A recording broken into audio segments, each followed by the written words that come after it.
Assalamualaikum warahmatullahi wabarakatuh. Saya Erliwati, calon guru penggerak angkatan 11 dari SDN Makassar 02 Pagi, Jakarta Timur. Berikut saya akan memaparkan aksi nyata modul 1.4 tentang budaya positif.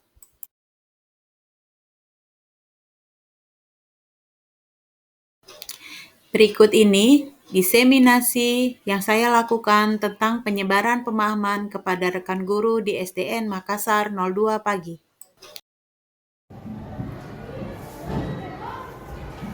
Bismillahirrahmanirrahim. Assalamualaikum warahmatullahi wabarakatuh.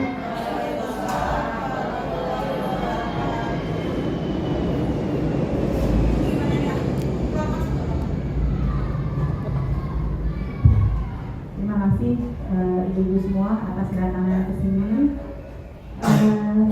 Saya akan membacakan dulu susunan acaranya. Yang pertama pembukaan, yang kedua menyanyikan lagu Indonesia Raya, pembacaan doa, paparan dan tanya jawab serta penutup. Sebelum dimulai, mari kita menyanyikan lagu Indonesia Raya dulu. Bapak Ibu diharap berdiri.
Silakan Bapak Ibu duduk kembali.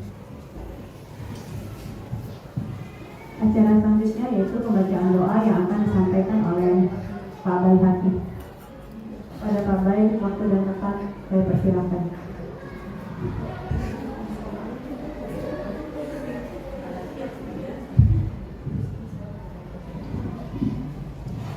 Assalamualaikum warahmatullahi wabarakatuh. Bismillah, kita berdoa agar kegiatan kita ini berlangsung dengan baik dan juga bermanfaat bagi kita semua. Ala hadhihi niyyah wa kullu salihah wa ila hadratin Nabi Muhammad sallallahu alaihi wasallam. Fatihah. Alhamdulillah. Iyyaka na'budu wa iyyaka nasta'in.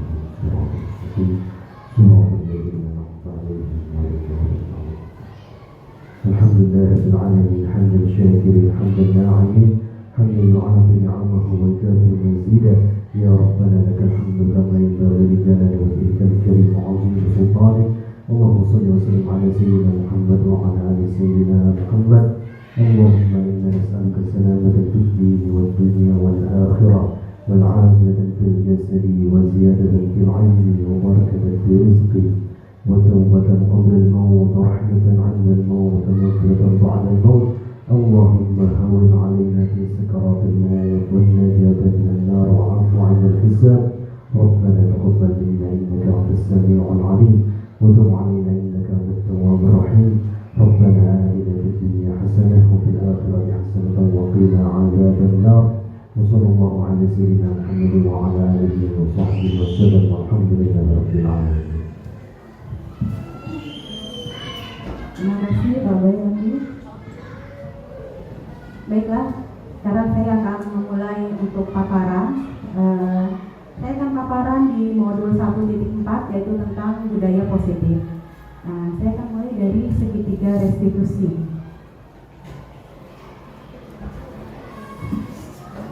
Segitiga restitusi adalah suatu proses dialog yang dijalankan guru atau orang tua agar dapat menghasilkan siswa yang mandiri dan bertanggung jawab.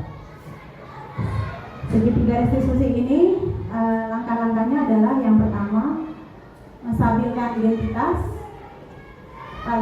validasi tindakan yang salah, dan menyatakan keyakinan kelas. Nah, pada tahap menstabilkan identitas itu taraf yang biasa ya. Artinya biasa itu setiap orang pasti pernah melakukan kesalahan. Tidak ada manusia yang sempurna. Nah, kita akan nanti kita akan bermain peran. Saya akan bertanya kepada Bapak Ibu, jangan takut, jangan tegang, karena kalau Bapak Ibu tegang sih juga jadi tegang gitu kan. Santai aja kita. Nah, lalu ada kalimat kamu bukan satu-satunya yang pernah melakukan kesalahan. Kita memberikan kalimat kepada anak, kalimat yang positif. Tujuannya untuk supaya anak itu tidak terlalu merasa bersalah. Lalu pada validasi tindakan yang salah, nah di sini anak itu melakukan kesalahan pasti punya alasan kenapa dia melakukan sesuatu yang salah menurut kita. Lalu adakah yang lebih efektif dari tindakan yang dia lakukan? Lalu menanyakan keyakinan.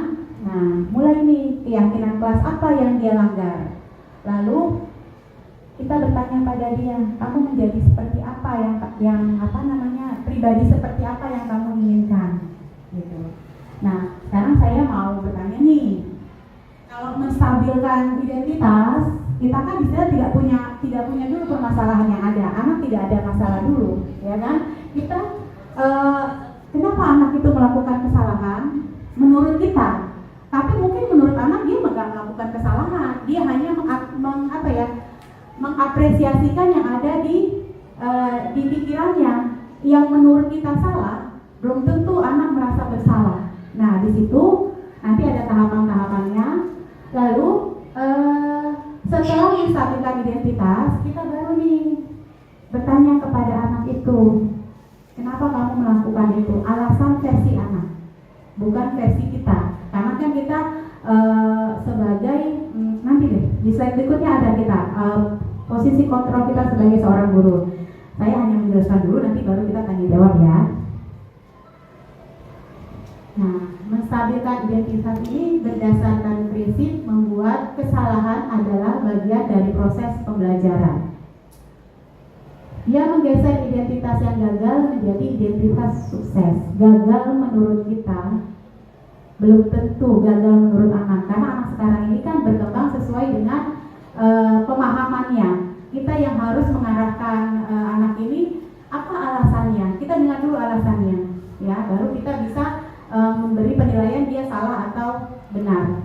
Lalu divalidasi tindakan yang salah itu berdasarkan prinsip setiap perilaku berupaya memenuhi suatu kebutuhan tertentu. Lalu guru akan bergeser nih dari pemikiran stimulus respon menjadi proaktif untuk bertanya kepada anak mengapa dia melakukan kesalahan. Dan kita harus mengenali dan mengakui kebutuhan murid akan memperbaiki hubungan dengan murid. Adakah nanti anak ya, kalau kita hukum dia akan jadi pendendam. Nih, gara-gara gini nih, aku jadi hukum, gitu. Kita tanpa tahu kita tanya kesalahannya apa, gitu. Lalu menanyakan keyakinan. Murid akan diberi pertanyaan bermakna untuk memunculkan motivasi secara intrinsik dan mampu mengaitkan keyakinannya dengan tindakan yang salah. Bapak Ibu, sebelum kita mulai pembelajaran, biasanya di tahun ajaran baru kita kan membuat kesepakatan kelas, ya. Kesepakatan kelas itu dibuat oleh murid dan guru. Ya kan, ada 32 anak, 32 juga maunya. Kita akomodir semuanya, kita tulis semuanya di papan di depan ya. Nanti bisa dijadikan poster juga. Nah, di situ nanti kita yang kita atas kesepakatan bersama mana yang kita setujui, mana yang kita hasil kesepakatan itu mana yang kira-kira harus tidak kita setujui. Itu pertama sebelum kita mulai pembelajaran. Lalu restitusi itu sebuah cara menanamkan disiplin positif pada murid. Disiplin positif yang kita kedepankan. Restitusi bukan untuk menebus kesalahan, namun belajar dari kesalahan. Saya mau bertanya nih, kira-kira menurut Bapak Ibu, Bapak cuma satu ya? Bagaimana nih pendapatnya? Restitusi bukan untuk menebus kesalahan, namun belajar dari kesalahan. Adakah yang bisa memberikan contoh gitu? Restitusi itu bukan menebus kesalahan, namun belajar dari kesalahan. Karena tidak ada manusia yang tidak punya salah. Tapi dengan belajar dari kesalahan, pasti kita akan menemukan di kemudian hari pasti kita ada solusi untuk menemukan permasalahan yang kita rasakan. Ayo Bonita. Mungkin suatu pengalaman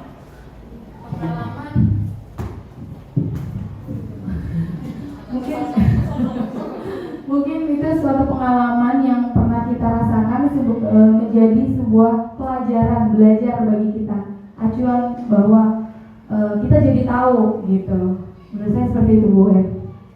Kesalahannya apa? Kalau ke anak deh, anak. Apanya? Ini kan restitusi Anak. bukan menebus kesalahan, Kesalahan. tapi belajar dari kesalahan. Kalau ke anak, kita inginkan nih ke anak, contohnya gitu.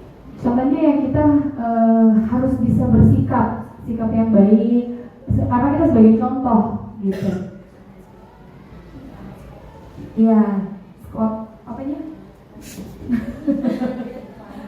Oh, terlambat sekolah ya. Jadi kita juga harus memberi contoh kayak gitu, harus tepat waktu. Terus terlambat sekolah jangan. Makasih ya Bu Nita. Kita bilang katanya kalau terlambat sekolah Bu, gitu. Ada kan masing-masing dari kita mungkin kalau anaknya terlambat ke sekolah, terus kita hukum tanpa kita tanya dulu nih kenapa kok dia terlambat gitu kan. Nah, kita harus bukan kita harus ya, sebaiknya kita menanyakan dulu alasannya. Jangan kita langsung menghukum agar anak itu bisa belajar dari kesalahan. Mungkin hari ini dia bangun setengah 7, kurang 5 gitu kan. Nah, karena dia tahu kesalahan, besok dia tidak akan bangun setengah 7. Dia sudah mulai bisa memanage dirinya. Jadi tidak ada dendam dia. Oh iya, karena salah itu ada pada kita, bukan pada diri anak, bukan pada bu guru yang memarahi gitu. Mana sih ya Bu Nita? Bu Nita mau yang mana nih hadiahnya? Ayo Bu Nita, ada banyak musik ya? Bonita dari depan.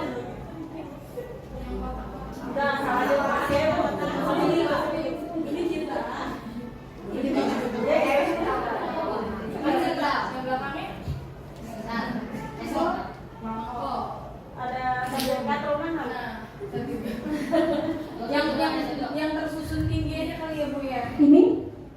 Toples biru.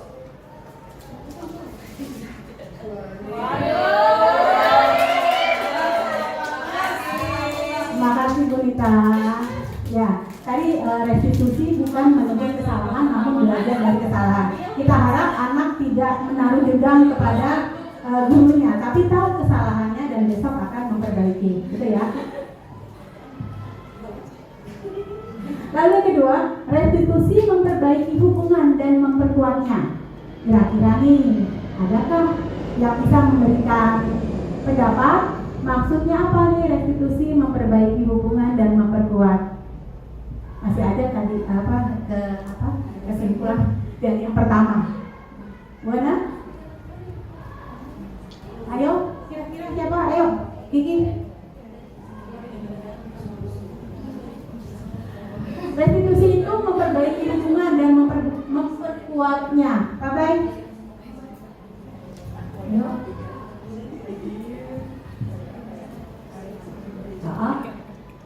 Ayo. Saya aja bersikap untuk berani gitu loh. Berikan, manis. Ayo. Memperbaiki hubungan dan memperkuatnya. Oh ya, alhamdulillah.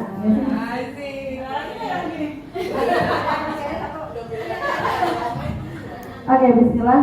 Saya lihat dari restitusi ini memperbaiki hubungan dan memperkuatnya. Berarti kalau hubungan ini berarti ada diri seorang siswa dan temannya ya. Berarti mungkin restitusi ini terjadi ketika seorang anak terjadi permasalahan dengan temannya, kemudian ada teman yang dicurangi. Nah, ketika kita melakukan restitusi budaya positif ini kepada si anak tersebut, dia akan merefleksi diri.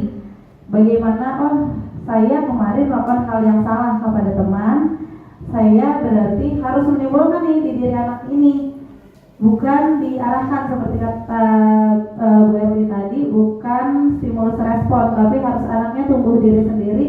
Kalau hal yang kemarin dia lakukan salah dan harus diperbaiki, bagaimana caranya itu memperbaiki dirinya, kemudian dia memulai kembali dengan temannya tadi, sehingga ketika kita timbulkan di diri anak ini perbaikan perilaku, dia akan memperbaiki hubungan dengan temannya dan bahkan hubungannya lebih kuat dari sebelumnya, seperti itu. Pertama dong. Jadi tetap besti ya.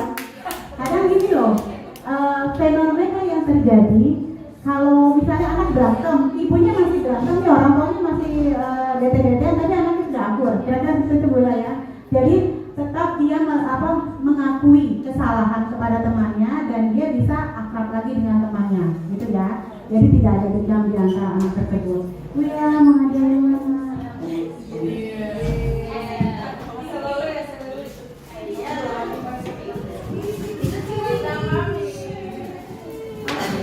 Terima kasih Bu Ila.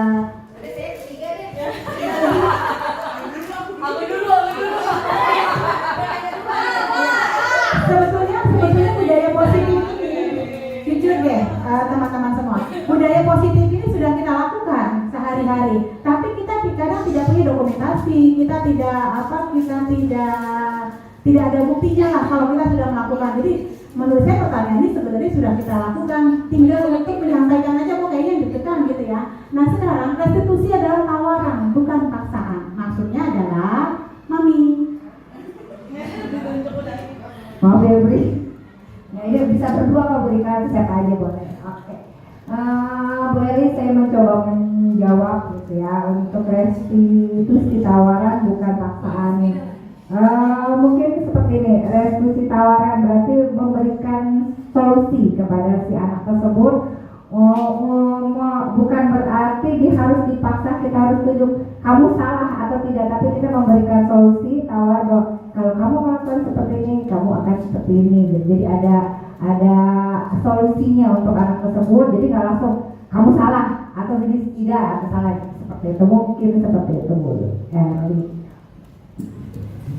ya baik Mami, ya memang seperti itu Mami, itu tawaran. Kita menawarkan kepada anak, bukan langsung menjudge dia, bukan langsung kita menghukum dia, oh dia pemalas gitu. Seterusnya tapi kita tawarkan kalimat tawaran ya, maksudnya dengan betul. Mami ini hadiahnya pengennya apa?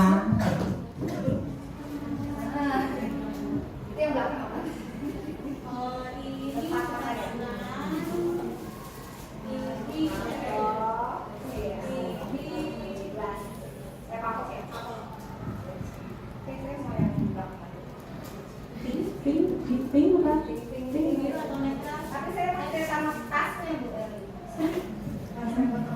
Kita aja deh nggak apa-apa. Semuanya. Berarti nanti tasnya ini. Lalu restitusi adalah menuntun untuk melihat ke dalam diri. Menuntun untuk melihat ke dalam diri dia. Saat dia melakukan kesalahan, kenapa dia melakukan kesalahan? Mungkin tadi contohnya kalau bangunnya terlambat, berarti kan dia harus melihat ke diri dia yang salah itu sebenarnya siapa sih gitu. Mungkin karena kamu tidak bisa memanage waktu yang benar, artinya mungkin tidurnya malam, jadi dia jadi bangunnya kesiangan. Karena bangun kesiangan otomatis terlambat ke sekolah, gitu ya. Lalu restitusi mencari kebutuhan dasar yang mendasari tindakan. Nah, tindakan ini kan tergambar dalam diri dia, ya. Sebenarnya dia mungkin tidur malam itu ada alasan. Bukan main seperti yang kita kira. Mungkin dia mengerjakan PR yang belum dikerjakan. Sebenarnya itu bagian dari tanggung jawab dia. Tapi dia belum bisa tuh untuk memanage waktu dia yang baik. Jadi akhirnya dia tidurnya kemalaman. Ya. Lalu restitusi adalah cara yang paling baik. Maksudnya gimana nih? Adakah yang bisa memberikan? Restitusi adalah cara yang paling baik. Karena kita kan tidak bisa kita menghukum anak itu dengan kasus yang saat ini dia lakukan tanpa kita tahu alasannya, gitu kan? Nah, ini sekarang adalah cara yang paling baik. Maksudnya cara yang paling baik kayaknya Bu Ana senyum-senyum. Boleh jawab nih? Sesama CGT.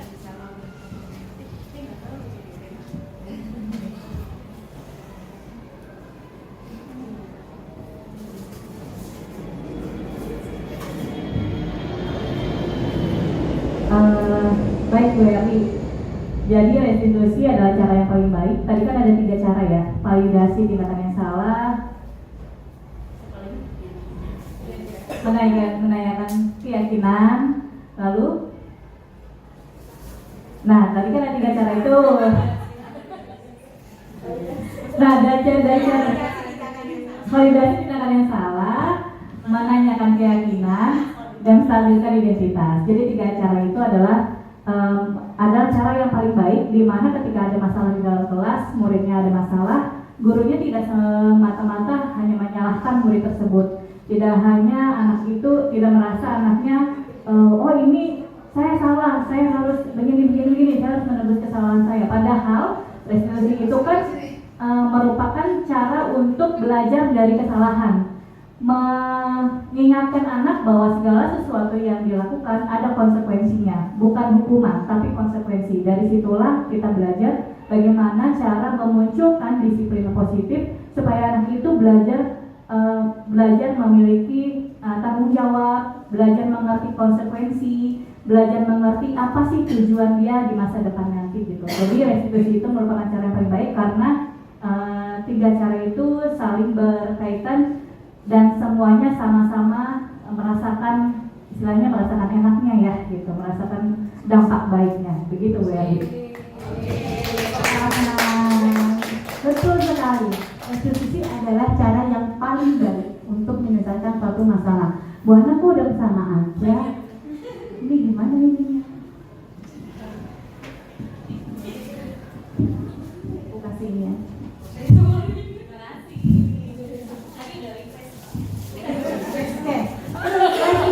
Fokus pada karakter, bukan tindakan. Bapak Ibu, kita di kurikulum Merdeka ini kita kan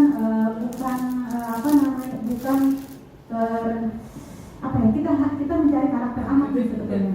Karakter seperti apa? Karena 32 mungkin 32 ini karakternya berbeda-beda. Nah, itu mungkin ada yang sudah muncul, ada yang belum muncul. Karakter yang positif yang kita munculkan, kita yang menstimulus mereka agar karakter yang baik itu muncul. Kalau tindakan, bukan tindakan ya, maksudnya gini loh. Kadang dia hormat kepada kita, inilah pembiasaan yang biasa kita lakukan sehari-hari, salaman. Saya pernah bilang waktu itu sama Bu Ila ya di kantor. Kalau salaman di lingkungan sekolah itu biasa. Tapi bagaimana caranya saat kalian bertemu dengan Bapak Ibu guru, salaman nggak di sana? Atau mungkin langsung kabur gitu, pura-pura nggak kenal sama Bapak Ibu gurunya. Berarti karakter anak ini belum muncul. Dia seperti itu karena memang berada di lingkungan sekolah. Bukan itu tujuan kita, tapi di mana melekat gitu loh.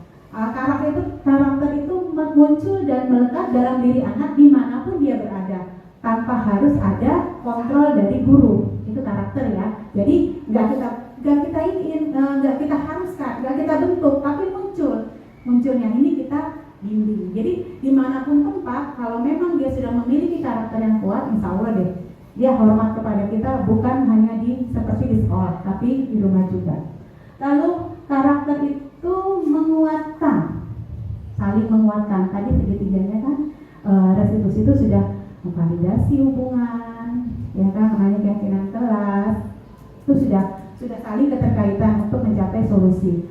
Lalu fokus pada solusi, bukan fokus pada hukuman, ya. Jadi kita anak melakukan kesalahan, ini solusinya seperti apa nih? Bukan langsung kita di sini, nih anak kalau terlambat enaknya nih nulis nih satu buku, gitu. Ini anak kalau terlambat nih enaknya push up nih, gitu.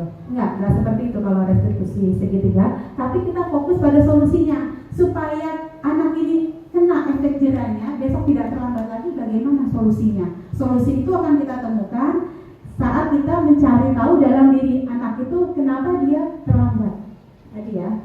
Lalu restitusi mengembalikan murid yang berbuat salah pada kelompoknya. Maksudnya apa nih?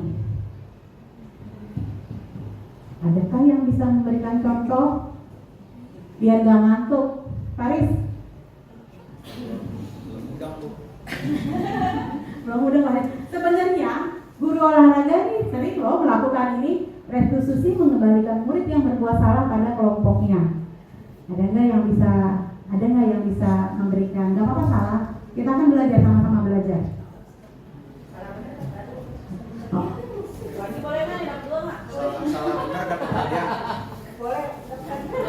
Maksudnya seperti apa nih? Oke, mengembalikan murid yang berbuat salah pada kelompoknya. Iya. Kalau menurut pendapat saya, mengembalikan murid yang berbuat salah pada kelompoknya, jadi ini kesalahannya berarti kepada kelompok, ya. Jadi ketika seorang anak ini salah pada teman-temannya, nah restitusi ini tuh yang membuat dia, si pelaku, dan teman-temannya pun kembali kesadarannya, identitasnya nih, dengan direstitusi dia akan berbesar hati untuk kembali ke kelompoknya. Kalau dia misalkan tadi dengan versi hukuman, nah dia kan harga dirinya tersinggung, makanya dia tidak ada keinginan untuk misalnya udah nggak mau main lagi sama mereka, kelompoknya ini mah kelompoknya nyebelin gitu. Tapi dengan restitusi, dengan mengembalikan lagi suatu yang salah tadi disadarkan, maka dia akan merasa sebenarnya dia memang layak di kelompok itu dan kelompok itu layak untuk dia. Dia harus kembali menjadi orang yang lebih baik lagi, seperti itu. Betul sekali Bu Ina. Ida tidur. Ada Bu.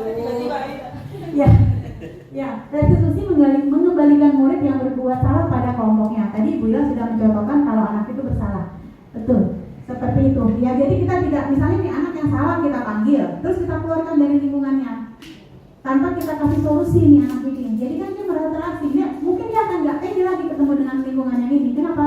Karena sudah kita just kalau itu salah. Nah, bagaimana kita? Nah, kita harus mengembalikan kepercayaan dirinya, biar dia lebih percaya diri dan dia pede kalau saat dia kembali dengan kelompoknya, gitu ya. Lalu lanjut.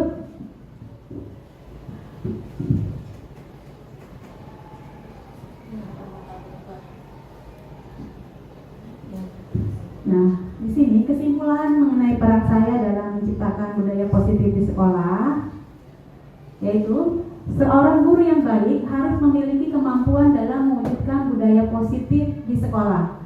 Budaya positif tersebut dapat dijalankan dengan menerapkan konsep-konsep inti seperti disiplin positif, memahami motivasi, perilaku manusia berkaitan dengan hukum dan penghargaan, posisi kontrol seorang guru, pembuat keyakinan sekolah atau kelas, dan penerapan segitiga restitusi dalam menyelesaikan masalah.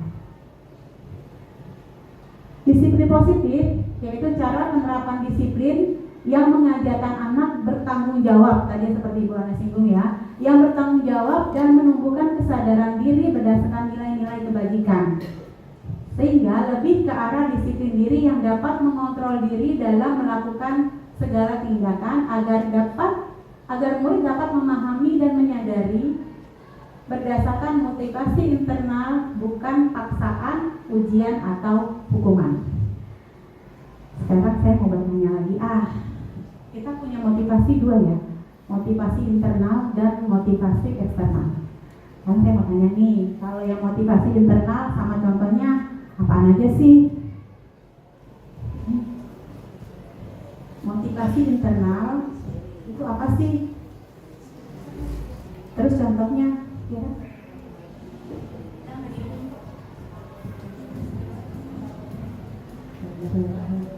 Untuk inovasi internal itu, kalau menurut saya itu inovasi dari dalam diri kita sendiri ya Bu. Motivasi internal itu dari dalam diri kita sendiri. Gimana sih rasanya kalau kita mau maju kayak gitu.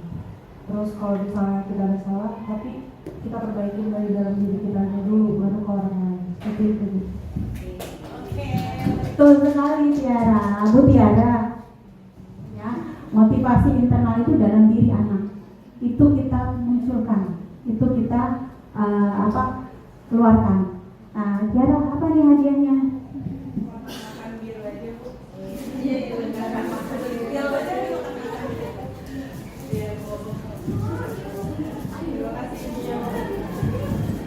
Ya, sekarang kalau motivasi eksternal contohnya apa aja?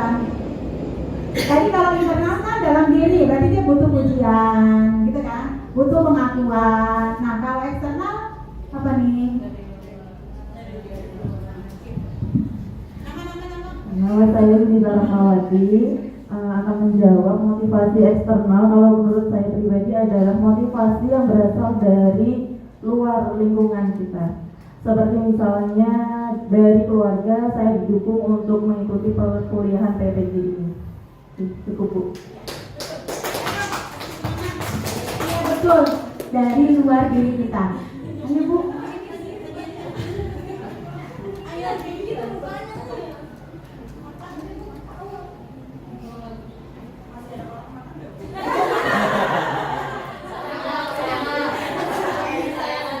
Sayangnya kotak madanya sudah habis. Ini adanya.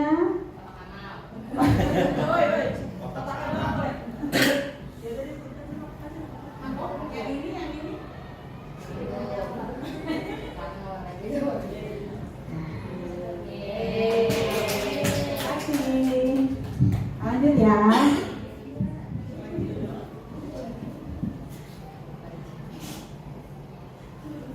Ini dia motivasi perilaku manusia, yaitu motivasi eksternal untuk menghindari ketidaknyamanan dan untuk mendapat imbalan dan penghargaan dari orang lain. Nah, motivasi internal untuk menjadi orang yang mereka inginkan dan menghargai diri sendiri dengan nilai-nilai yang mereka percaya, yaitu untuk menghindari hukuman dan pemberian penghargaan berlebihan agar meminimalisir motivasi eksternal dalam diri siswa. Ya.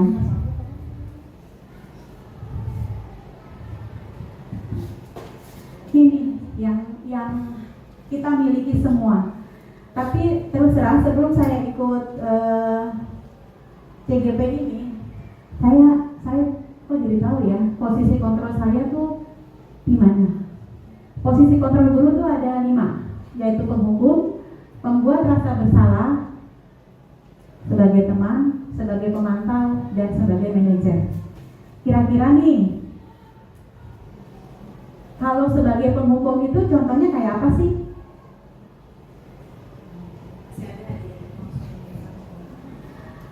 Posisi kontrol seorang guru yang sebagai penghukum. Kayaknya dirimu bisa dijawab. Iya, penghukum. Penghukum. Udah ini waktu kita mau buat. Ya, posisi kontrol seorang guru sebagai penghukum itu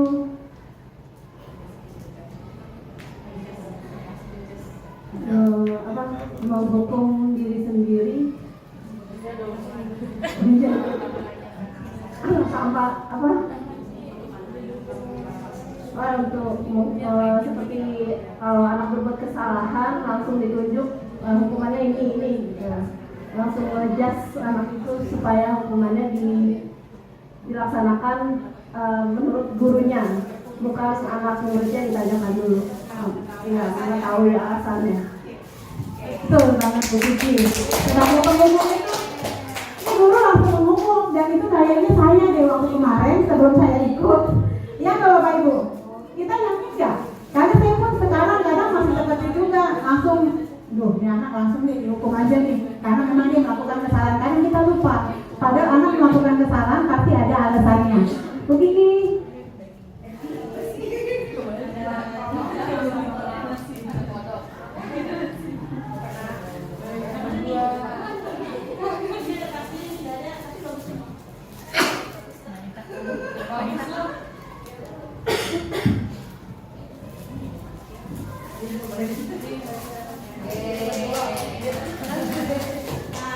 Lalu sebagai pembuat merasa bersalah, tentu dalam diri murid ya.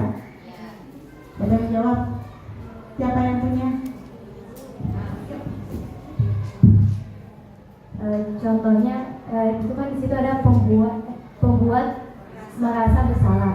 Nah itu contohnya kayak misalkan guru ini nih dia tuh membuat si anak itu supaya merasa bersalah. Contohnya kayak si gurunya itu bilang, gimana nih nanti kalau orang tua kamu tahu kalau misalkan yang kamu lakukan itu tuh begini gitu, ibu kecewa ya sama kamu, contohnya gitu.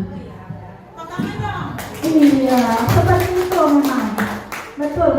Langsung kita membuat anak itu seolah-olah dia tuh bersalah banget gitu. Ini hadiahnya apa? Lipas nggak?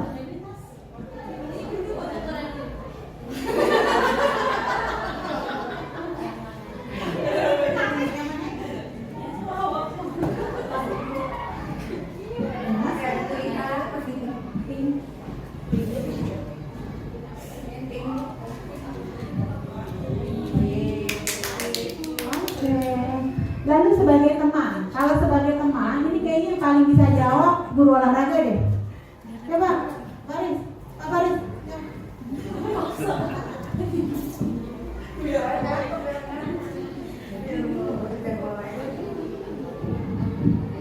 Terima kasih Berli. Menurut saya posisi kontrol seorang guru yang bisa sekaligus menjadi teman mungkin nggak di saat setiap mata pelajaran ya. Kita mungkin bisa di saat mungkin lihat anak-anaknya lagi bengong, lagi sendiri, kita ajak ngobrol, kamu kenapa, ada masalah apa di rumah.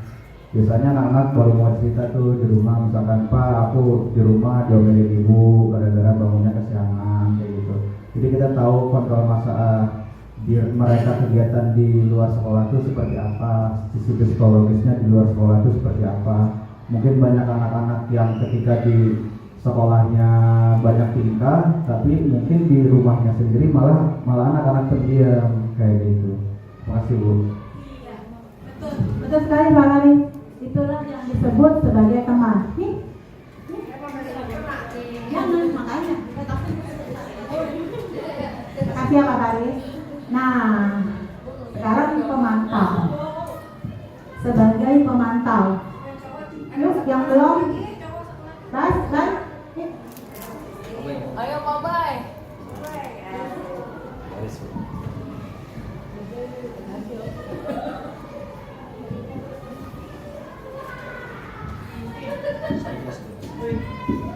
Posisi kontrol seorang guru sebagai pemantau itu adalah gurunya itu hanya sekedar memberi tugas kemudian dipantau sudah selesai atau belum, seperti itu. Kemudian memantau kegiatan yang ada di kelas. Kebanyakan sih hanya memberi tugas-tugas saja gitu, menurut saya. Iya, bagus. Maaf ya tadi. Ya, tadi sebagai posisi pemantau. Nah, yang terakhir adalah posisi sebagai manajer. Saya tidak ingin pertanyaan dulu ke manajer. Di antara posisi kontrol yang ada, kita sebaiknya, sekarang saya mau tanya deh, Ibu, tapi nggak ada hadiahnya. Setelah sampai di posisi kontrol seorang guru, kita flashback ke diri kita. Kalau saya terserah, kemarin saya ngasih di penghukum, pembuat rasa bersalah, sama pemantau. Kalau teman itu, mohon maaf ya, saya ngajar di kelas 2 yang kalau suara saya kecil dikit gitu, saya nggak akan didengar sama mereka. Jadi saya di tiga itulah saya. Tapi setelah saya ikut pelatihan ini, setelah saya banyak bertemu dengan teman-teman baru, dengan komunitas baru, saya sadar harusnya sebagai guru saya ada di posisi merinding saya harusnya ada di posisi manajer. Kenapa harus ada di posisi manajer? Karena guru berbuat sesuatu bersama murid, maksudnya seharusnya seorang guru itu adalah berbuat sesuatu bersama murid, mempersilahkan murid untuk mempertanggungjawabkan perilakunya dan mendukung murid untuk dapat menemukan solusi atas permasalahannya sendiri. Posisi manajer mengacu pada segitiga restitusi yang dapat menjadikan murid sebagai manajer bagi dirinya sendiri sehingga tercipta identitas positif atau berhasil pada diri murid. Jadi kita harus, kalau memang dia bersalah, salah itu dia akui sendiri kalau memang dia bersalah. Gitu, bukan dari hukuman yang kita beri atau dari label yang kita kasih pada dia, misalnya pemalas, gitu kan, atau tukang tidur di kelas, gitu. Label-label itu hendaknya mulai saat ini sudah kita tinggalkan. Boleh nambahin, Bu? Boleh? Jadi setelah pelajari, mungkin sebelumnya kita pernah mendapatkan materi ini ya dari CGP sebelumnya dari Bu Ana. Nah dari situ ada kalimat yang mungkin agak mengusik ke saya. Jadinya yang masih saya ingat guru penghukum. Jadi ada kalimat yang mengatakan begini dari kesimpulan kemarin bahwa guru penghukum ini adalah orang yang percaya bahwa untuk mendisiplinkan anak itu harus dengan hukuman. Saya rasa nggak seperti itu. Jadinya saya setelah itu belajar karena sejujurnya saya pun pernah menghukum anak. Saya pernah membuat anak merasa bersalah seperti yang disampaikan tadi. Saya selalu mengajar anak minimal mikir kalau kamu nih bandar di sekolah, orang tua tahu di rumah gimana, sedih nggak orang tua. Saya pernah ngelakuin gitu. Saya pun pernah jadi teman bagi mereka. Saya pun pernah jadi pemantau untuk mereka. Jadi saya belajar lagi nih 5 peran kontrol tadi. Dan yang akhirnya saya simpulkan dan mungkin mau saya bagi dengan teman-teman bahwa kelima posisi kontrol ini tidak ada satupun yang salah. Kalau diniatkan pada diri seorang guru ini, tujuan akhirnya adalah menjadi seorang manajer bagi anak. Gitu. Iya, betul sekali Mira. Itu berarti sesuai dengan pengalaman kita, ya karena pengalaman adalah guru yang paling baik. Akhirnya kita tahu nih, kita bisa mengukur diri kita sendiri sebenarnya di posisi kontrol seorang guru ini kita di posisi mana sih, gitu. Saya pun mengakui tadi 3 itu, tapi untuk manajer saya belum, gitu. Kita sama-sama meniatkan hari ini lebih baik dari hari kemarin. Kita bukannya meratapi yang kemarin, tapi kita harus berbuat sesuatu yang lebih baik di kedepannya. Karena memang itu tujuan dari restitusi pendidikan ini. Lalu keyakinan sekolah atau kelas, di sini guru berperan dalam mewujudkan terbentuknya keyakinan sekolah atau kelas dengan adanya kesepakatan antara guru dan murid, seperti yang tadi sudah saya singgung di awal. Lalu keyakinan kelas berupa pernyataan universal yang mudah diingat, dipahami, dan harus diterapkan dalam lingkungan sekolah. Segitiga restitusi dalam penyelesaian masalah, di sini guru yang berperan sebagai manajer menggunakan segitiga restitusi dalam penyelesaian masalah melalui 3 tahapan, yaitu tadi ya, menstabilkan identitas, validasi tindakan yang salah, dan menyatakan keyakinan kelas, agar tujuannya menghasilkan murid yang mandiri dan bertanggung jawab.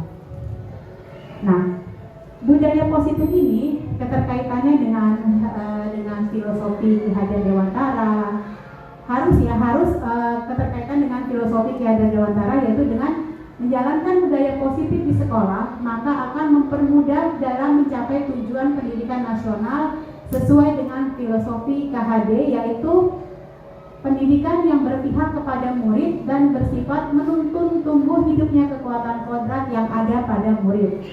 Lalu tidak bisa lepas juga dengan nilai dan peran. Budaya positif dapat terwujud jika guru memiliki 5 nilai guru penggerak, diantaranya berpihak pada murid, mandiri, reflektif, kolaboratif, dan inovatif. Budaya positif dapat terwujud dengan mendorong kolaborasi antar sesama warga sekolah dengan adanya keyakinan sekolah yang harus disepakati dan dijalankan bersama. Lalu visi guru penggerak saya ambil dari koneksi antar materi ya di sini. Yaitu salah satu perubahan yang diinginkan sesuai dengan visi guru penggerak adalah terbentuknya budaya positif agar diperoleh sekolah yang nyaman, aman, dan berpihak pada murid untuk mewujudkan visi guru penggerak dengan membuat prakarsa perubahan melalui filosofi Ki Hajar Dewantara dan profil belajar Pancasila. Kira-kira seperti itu. Nah sekarang ini kan hadirnya masih ada 2 nih.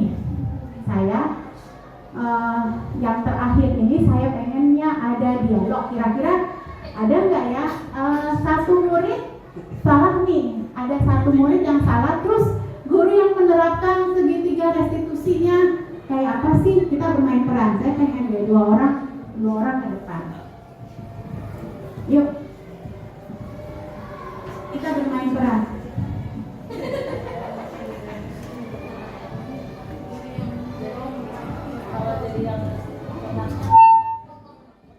Yuk, kita bermain peran nih. Gimana kalau bermain perannya saya sudah tentuin aja nih, kalau anak ini salah memakai baju ke sekolah. Satu jadi anak, satu jadi guru. Ayo dong. Jadi kan kita terakhir seperti ini.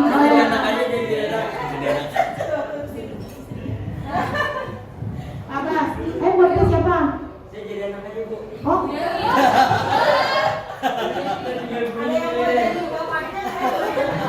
Oh ya, Papa jadi murid ya, berarti di posisi murid di sebelah sini. Siapa yang menjadi gurunya?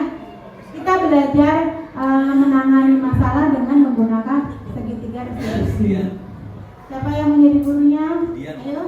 Bu Haji. Komen saya kapan lagi?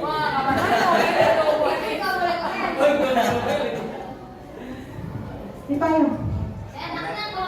Ngomelin mah gak apa-apa, ngomelin mah gak boleh, nabok gak apa-apa. Kalau saya tuh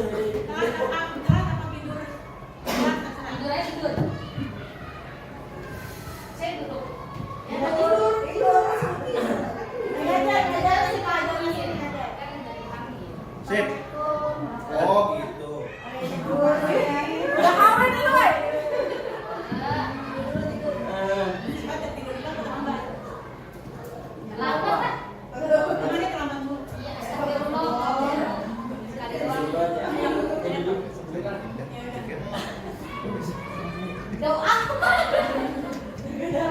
jangan tahu yang mana tuh. Oke, baik.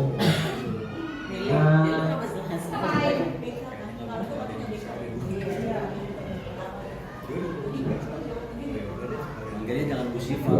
Ibu Siva dari mana, Ibu Siva?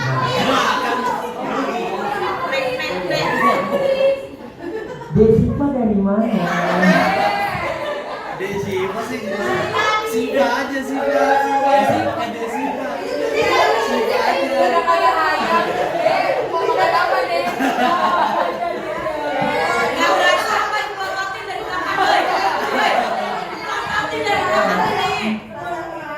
Ayo, oke. Halo.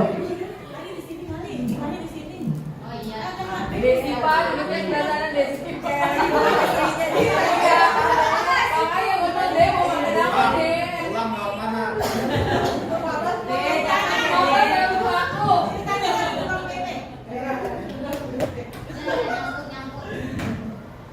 Oke.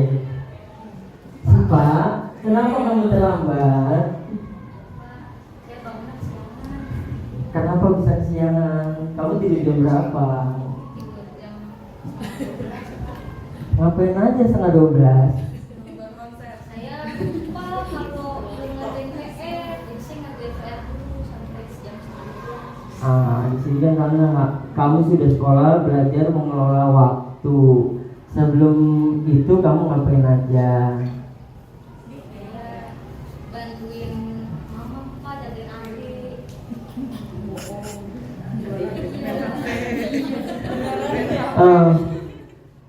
Jagain adik. Jagain adiknya. Adiknya masih kecil. Nah, ibunya kemana? Kan tadi saya bantuin Ah, mama jagain adik. Mama lagi masak, besok jualan. nah, Ya tapi sebelum itu kan kamu sudah harus punya manajemen waktu sebelum ada. Mama jual pagi-pagi.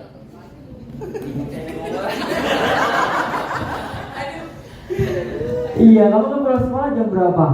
Pulang sekolah kan jam 3, Pak. Oh, kamu siang.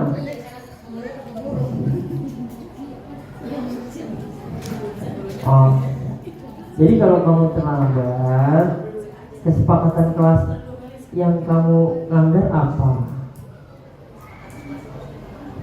Apa yang kamu langgar? Kan kita udah buat kesepakatan kelas sebelumnya.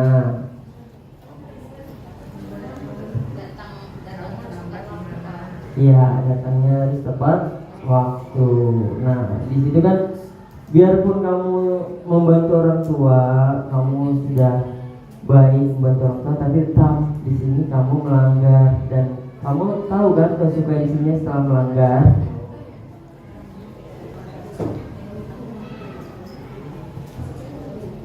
Nah, ya.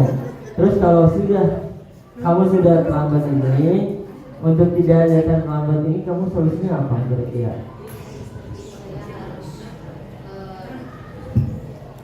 Saya harus mengerjakan PR di awal waktu, Pak. Tidurnya juga karena saya mengerjakan PR di awal waktu, jadi saya bisa tidur lebih awal juga daripada kemarin. Oke, jadi untuk berikutnya harus tepat waktu ya ngerjainnya, jangan sampai larut malam sehingga mengakibatkan kamu terlambat datang ke sekolah. Ya, bagus sekali sih Pak.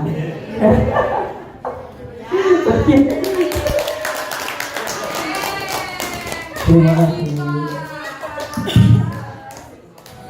Ya, sebenarnya Pak Bas sudah tiap hari udah melakukan itu ya.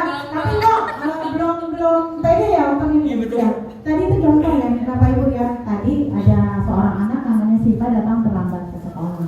Di situ Pak Bas tidak langsung mencas, tapi menanyakan dulu kenapa gitu. Terus terkorek kan kenapa yang membuat Siva ini jadi terlambat. Nah, solusinya dia sendiri yang mengatasi. Bukan guru yang memaksakan kamu besok harus bangun jam sekian, kamu besok harus begini, kamu besok harus begini. Bukan, kita tanya lagi kepada dia, menurut kamu kesepakatan kelas apa yang sudah kamu langgar? Ternyata kesepakatan disiplin, datang tepat waktu gitu ya. Nah terus kita ditanya solusinya apa? Besok saya ngerjain PR-nya nggak malam-malam lagi Pak, besok saya tidurnya nggak malam-malam lagi dia Pak gitu. Jadi dia menemukan sendiri solusinya tanpa guru mengukur ini salah ini benar gitu ya, begitu. Oh ya, ini kadonya belum, hadiahnya belum, tinggal dua.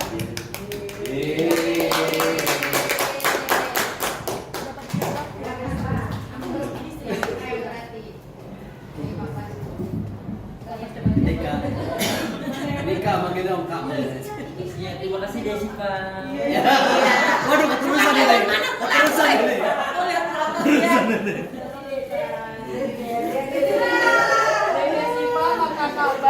Parah lo Dede. Ya deh, ya deh.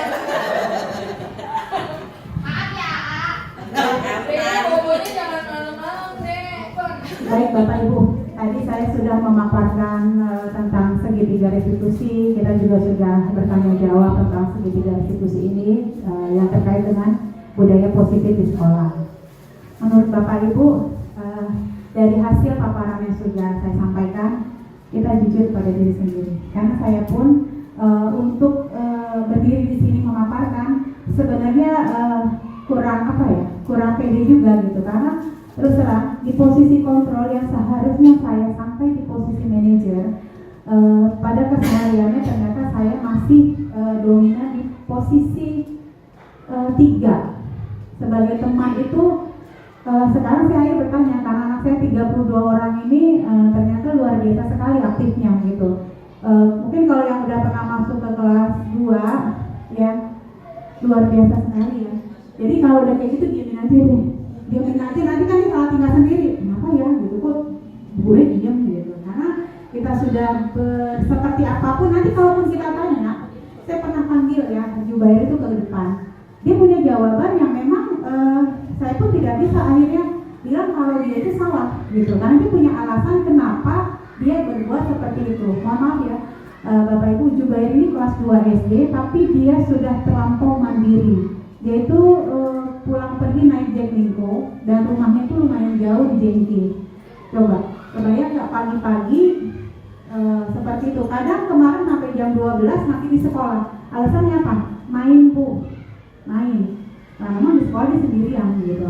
Jadi kadang itu tadi yang kita mau menerapkan segitiga restitusi, tapi ternyata kita kaget gitu dengan kenyataan di lapangan.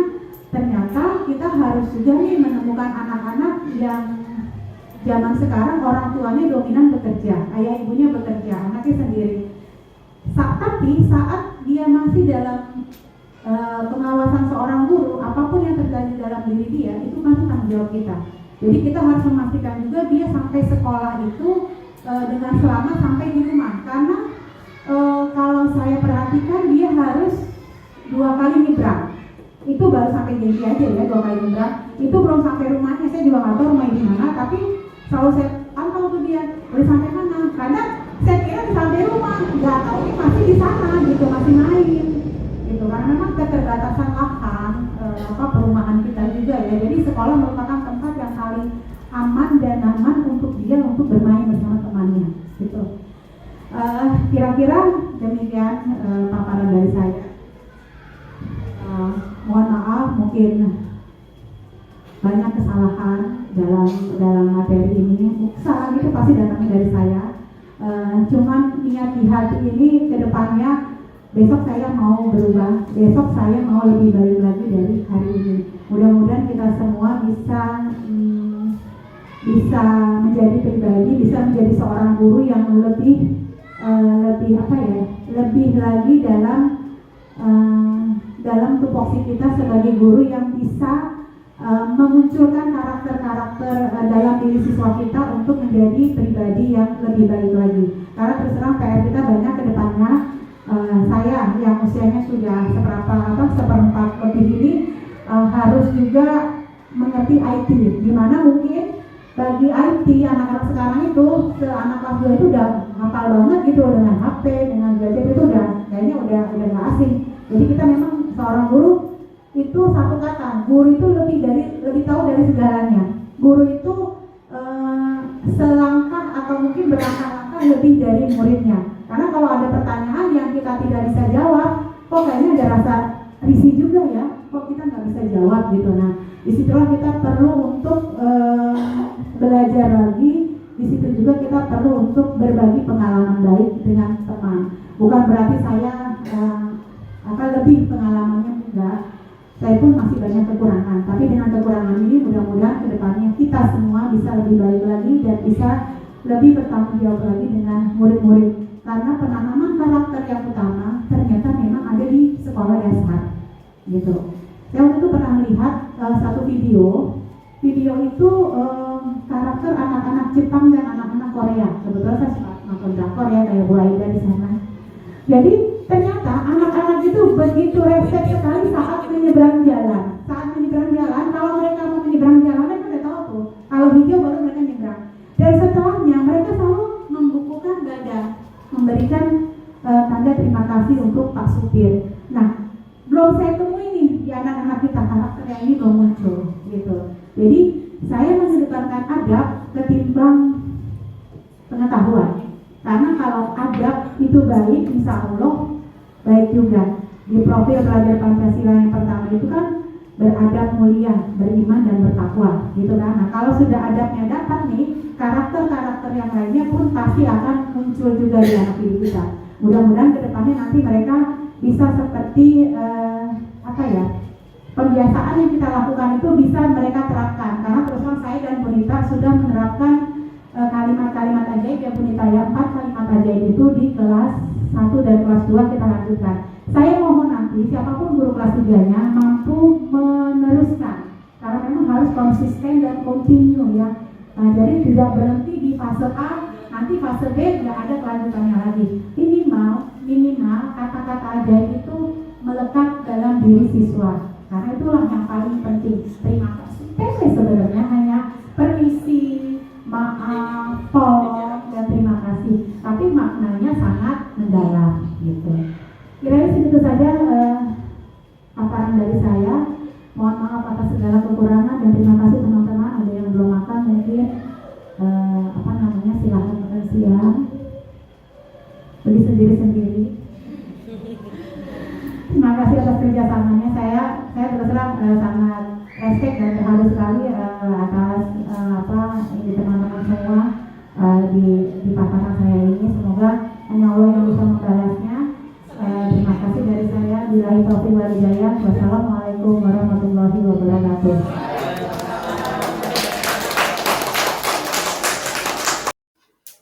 Pelaksanaan diseminasi atau penyebaran pemahaman kepada rekan guru dilakukan pada tanggal 19 Agustus tahun 2024 bertempat di SDN Makassar 02 Pagi, Jakarta Timur.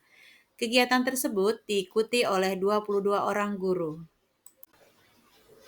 Berikut ini adalah penerapan pemahaman pada siswa dengan pembentukan keyakinan kelas.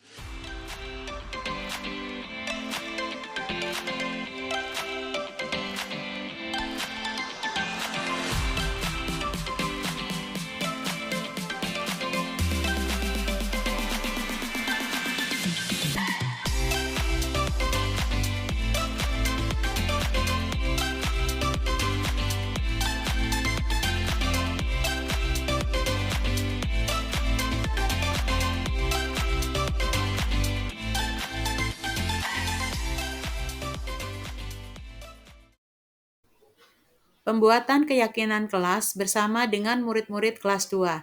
Saya lakukan pada tanggal 20 Agustus tahun 2024. Pada kegiatan tersebut, murid-murid sangat antusias dan bersemangat dalam membuat keyakinan kelas.